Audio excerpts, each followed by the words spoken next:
Hey everyone, it's me. Welcome back to this channel on narcissism.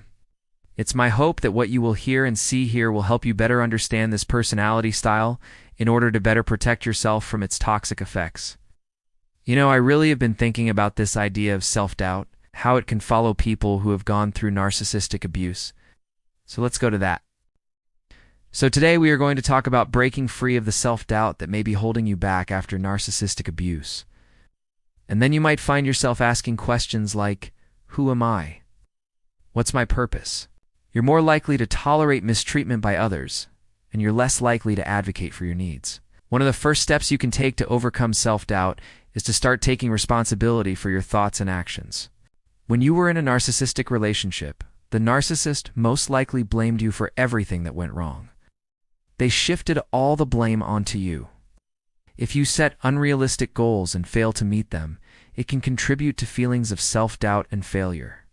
Start by setting small, achievable goals, and then work your way up to bigger ones.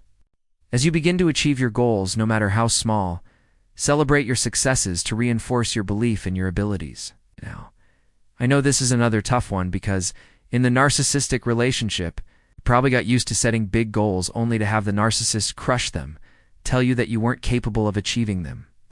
So setting smaller goals, celebrating those goals is a real paradigm shift.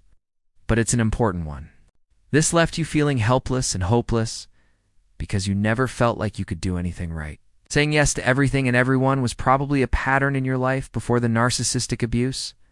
The narcissistic relationship probably left you feeling like everything that happened was your fault, that it was your mistake that caused the problem. And that couldn't be further from the truth. But it's easy to fall into the trap of always blaming ourselves. Try to practice self-compassion and forgiveness towards yourself. Acknowledge that you're human and that it's okay to make mistakes. Forgive yourself and move on. The narcissist definitely took advantage of your willingness to please others, and it probably left you feeling resentful and overwhelmed. Be patient with yourself and celebrate your progress along the way. It's also helpful to seek support from others. Talking to a trusted friend, family member, or therapist can help you process your thoughts and emotions and develop healthy coping mechanisms. Learning to say no to things you don't want to do, or that you don't have the energy for, can help you avoid burnout and resentment. Remember that it's okay to put your own needs first, sometimes. You won't be a bad person for doing so. In fact, you'll be taking an important step towards building your confidence and self-esteem. Taking responsibility means acknowledging that you are in control of your life and that you are responsible for making decisions about what you want to do, where you want to go, how you want to behave. It also means being accountable for your actions and the consequences of those actions. It's a tough thing to do after narcissistic abuse because you spent so much time blaming yourself for everything that happened. So turning that around and taking responsibility rather than blame can be quite a shift.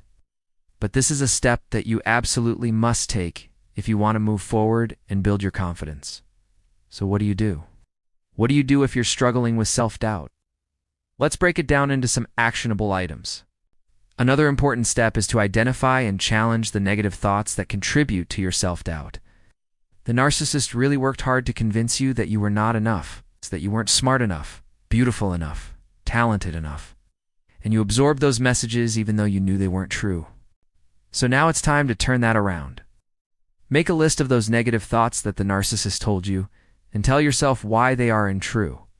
You can also try writing down positive affirmations that counteract these negative thoughts. For example, if the narcissist used to tell you that you were worthless, write down, "I am valuable and deserving of love and respect." By identifying and challenging these negative thoughts, you can begin to replace them with more positive and accurate ones. Is there anything special that I have to offer to the world? Am I even worthy of love and happiness? These are really hard questions to answer when you've been inside a narcissistic relationship. The narcissistic relationship just beats you down so much that it can really take a toll on your sense of identity. And when you don't have a solid sense of identity and who you are, it makes it very difficult to move forward and heal. If you've experienced narcissistic abuse, there is a very good chance that you may have internalized some of the negative beliefs about yourself that the narcissist had communicated to you. That's because when you're in a narcissistic relationship, they're constantly criticizing you, devaluing you, gaslighting you, and telling you that you are not enough.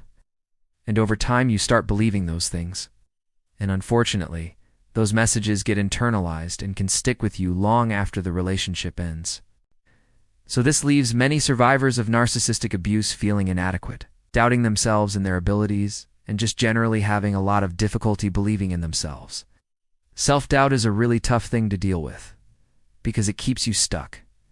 It holds you back from reaching your goals.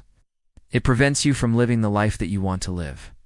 Self-doubt can lead to low self-esteem and anxiety and depression and worse. And it's one of the reasons why people often struggle to leave narcissistic relationships, because the narcissist really works overtime to undermine your sense of self-worth. So the narcissist undermines your sense of self-worth so that you stay dependent upon them for validation.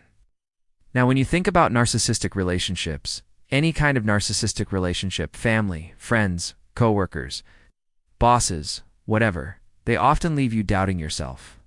The problem is that when you feel stuck, when you have self-doubt, when you lack confidence, you are more likely to blame yourself for things. Number 1, take responsibility for your thoughts and actions. Number 2, identify and challenge negative thoughts. Number 3, set realistic goals. Setting realistic goals is another way to move forward. Number 4, learn to say no. Number 5, practice self-compassion. Lastly, remember that you're human.